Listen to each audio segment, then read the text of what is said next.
Sepertinya, masa pesta dan kegembiraan ajang Pilpres bakal segera berakhir.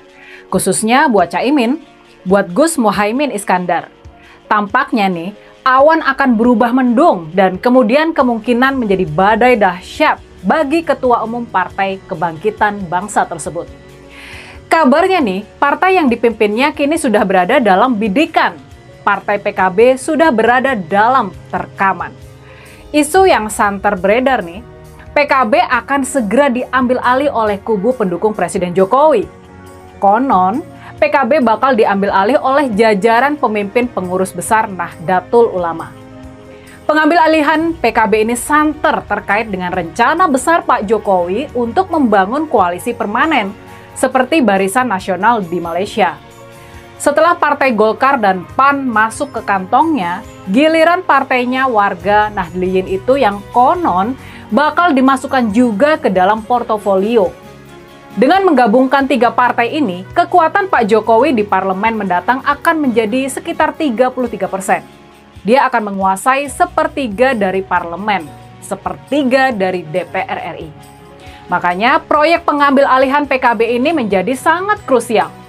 PKB sendiri diprediksi bisa menyumbang hingga 11% suara di parlemen mendatang. Kalau Pak Prabowo mau bertahan dari tekanan koalisi permanen ini, maka dia harus bisa menggabungkan 5 partai, yakni Gerindra, Partai Demokrat, Partai Nasdem, PDI Perjuangan, dan juga Partai Keadilan Sejahtera. Semuanya harus menjadi satu kesatuan yang kuat. Sudah pasti ini sebuah tantangan yang nyaris mustahil bisa diwujudkan oleh Pak Prabowo dan Partai Gerindra. Di sisi lain, Pak Jokowi ini juga sudah mengunci posisi Pak Prabowo dengan menempatkan anaknya, yakni Gibran, di kursi Wakil Presiden. Pak Prabowo dalam posisi terkunci.